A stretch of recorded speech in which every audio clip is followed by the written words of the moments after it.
Hello friends, मेरा नाम नीरज कुमार सिंह है और मैं एक नया मुद्दा लेके आया हूँ कि एक्चुअली में राहुल गांधी का जो आजकल जो भाषण दे रहे हैं, जो स्पीच कर रहे हैं ऑडिटोरियम में बैठ के, वो एक्चुअली में चल क्या रहा है। ये चल रहा है कि राहुल गांधी जो है वो सुसाइडल मिशन पे है। सुसाइडल मिशन इस टाइप से है कि मोदी ने देश को इतना बुरी तरीक़ा से बदला है कि अभी कुछ भी करो तो वो उस आदमी के लिए घातक साबित हो सकता है। तो जो राहुल गांधी है वो अपना बलिदान देने जा रहा है। अब बोलोगे कैसे? देखिए, अभी एजेंसी आंदोलन हुआ तो जैसे पहले अन्ना हजारे का आंदोलन था, अन्ना हजारे आंदोलन 2013 में हुआ था। तो अन्ना हजारे आपको मालूम है कहाँ से आया और कहाँ चला गया। तो अन्ना हजारे भी ये बोला था कि हम कोई पार्टी नहीं बनाएंगे, हम कुछ ये नहीं करेंगे। लेकिन अन्ना हजारे के बाद जो अरविंद केजरीवाल, उसने पार्टी बनाया, उसने दिल्ली पर राज भी किया। और उसके बाद मेरा ये मानना है कि अरविंद केजरीवाल जो पार्टी है वो देखो कभी आरएसएस का कभी भी वो विद्रोह नहीं करता है। बीजेपी का करेगा बट आरएसएस का कोई भी विद्रोह नहीं करेगा। तो वो किस लिए आया था? लोकपाल बिल के ऊपर आया था। लोकपाल पॉइंट है लेकिन कोई इतना बड़ा मुद्दा नहीं था। आज लोकपाल बन भी गया, पर कहा कहीं पे आपका कोई सफाई आया, कोई मतलब कानून में कोई बदलाव आया, सब का सब और करप्ट होते चला गया। तो आप ये चीज़ समझिए कि राहुल गांधी बहुत समझदार आदमी है, उसको ये चीज़ मालूम है। एक्चुअली इन लोगों को इनपुट्स मिल रहा है तो इनको ये मालूम है कि सरकार बदलने जा रहा है, क्योंकि देश में कुछ बहुत गलत होने जा रहा है। तो सरकार बदलने जा रहा है। अभी देखिए, आईएमएफ से जो इंडियन गवर्नमेंट है वो लगभग 3 लाख करोड़ का कर्जा पे चल रहा है, जो कि 70 साल में भी कांग्रेस गवर्नमेंट कभी इतना पैसा लिया ही नहीं। लेकिन बीजेपी गवर्नमेंट उससे ज़्यादा लेके और उस पैसे का पता नहीं है। फिर प्राइम मिनिस्टर फंड का भी कोई पता नहीं है। तो इतना पैसा लेके ये गुरु और घंटाल यानी मोदी और अमित शाह, ये लोग शपथ होना चाहते हैं, निकलना चाहते हैं, गुजरात में जाकर बैठना चाहते हैं। तो ये लोग शांति से तब बैठ पाएंगे जब ये लोग पावर छोड़ेंगे। पावर तब छोड़ पाएंगे, इनको इतना पैसा बनाना था, इन्होंने बना लिया। तब ये शांति से कब बैठ पाएंगे जब ये पावर छोड़ेंगे। लेकिन पावर जैसे छोड़ेंगे तो इनके पीछे भी ईडी सीबीआई सब लग जाएगा।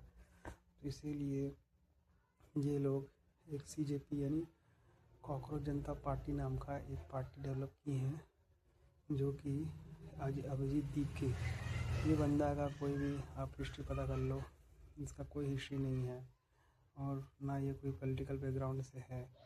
तो आप लोग फिर से एक बार ठगे जाने वाले हैं इनके चक्कर में कि जैसे कोलगेट का जो हुआ था, झमेला हुआ था कि बहुत बड़ा, इसमें कोई भी आदमी जेल में नहीं गया। ए राजा कनीमोड़ी सब बच गए, कोई भी जेल में नहीं गया। उसके नाम पे कांग्रेस सरकार को हटा दिया गया, जबकि इतना बेहतरीन सरकार चला रहा था मनमोहन सिंह। उसके नाम पे किसको लाया गया? मोदी जैसे इंसान को लाया गया, जो कि करप्शन में उससे बड़ा कोई है ही नहीं इंडिया में। तो फिर से आपका जो सरकार है वो हाईजेक होने जा रहा है भाई, with the help of CJP और with the help of RSS P wing party. ठीक है, तो ये अरविंद केजरीवाल या सीजेपी ये सब क्या है? आरएसएस का बी विंग का पार्टी है। आप इस चीज़ को गौर करना कि सीजेपी जो मुद्दा लेके चल रहा है नीट्स का परीक्षा का, बट स्टूडेंट्स का समर्थन उनको नहीं है। इनकी एक्चुअली में उनका मुद्दा को है लेकिन उसको नहीं है, उसको एज ए पार्टी सपोर्ट नहीं करते, कांग्रेस को भी नहीं करते, और सब कोई इंडिविजुअली लड़ रहा है। तो ये जो सीजेपी है वो सपोर्ट लेना चाहता है स्टूडेंट्स का और उसके थ्रू से वो बी विंग की तरह एक्ट कर रहा है एज बी आरएसएस। जब उसके थ्रू से आपका जो मेन पार्टी है, जो मेन ओपोनेंट पार्टी है कांग्रेस है, इन सबका सफाया करना चाह रही है बीजेपी। यानी कांग्रेस और सारे विपक्षी दलों का सफाया करना चाह रही है बीजेपी कि वो अगर वो विपक्ष में बैठते हैं तो कांग्रेस का कोई मतलब ना रहे या कांग्रेस कोई पावर में आ ही ना पाए।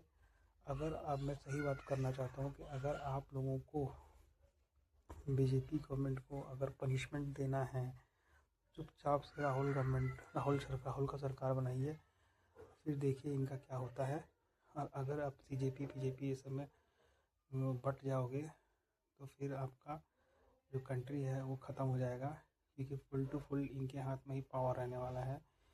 किसी भी और के हाथ में ये पावर नहीं देंगे, क्योंकि इंटरनली ये लोगों ने इतना करप्शन किया हुआ है कि वो करप्शन बाहर आया तो इनकी तो वाट ही लग जाएगी।